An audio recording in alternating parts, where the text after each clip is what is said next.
S'il avait suivi les consignes que préconisait le Centre pour le contrôle et la prévention des maladies d'Afrique, le Nigeria aurait dû commencer des tests anticorps, mais il ne l'a pas fait.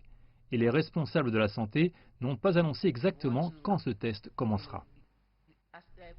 Nous voulons évaluer les kits pour nous assurer que tout test que nous effectuons est le même que n'importe quel autre test dans la région africaine.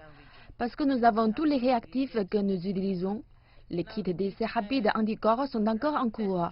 Le Conseil des scientifiques des laboratoires médicaux du Nigeria travaille avec notre laboratoire pour s'assurer que tout ce que nous allons faire ressortir est très sensible, précis et spécifique. Le Nigeria a enregistré plus de 50 000 infections avec l'ensemble de ses 36 États touchés, avec près de 40 000 rétablissements. Mais certains craignent que certaines personnes infectées ne se présentent pas pour des tests de peur d'être stigmatisées.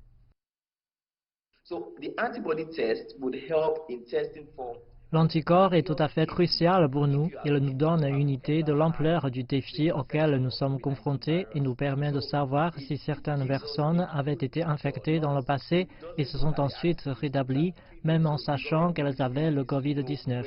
Donc, cela nous donnera une idée sur la période de temps probable que le Covid est ici et de quelle façon la maladie se propage.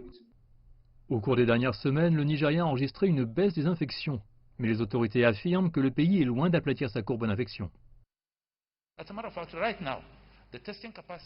En fait, à l'heure actuelle, concernant la capacité de test en termes de volume, nous pouvons tester 15 000 échantillons par jour.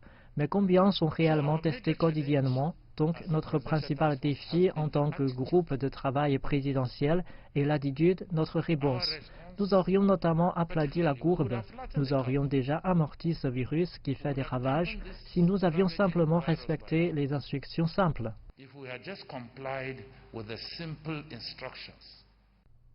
Le respect des lignes directrices du gouvernement quant au Covid-19 a en effet été un énorme défi.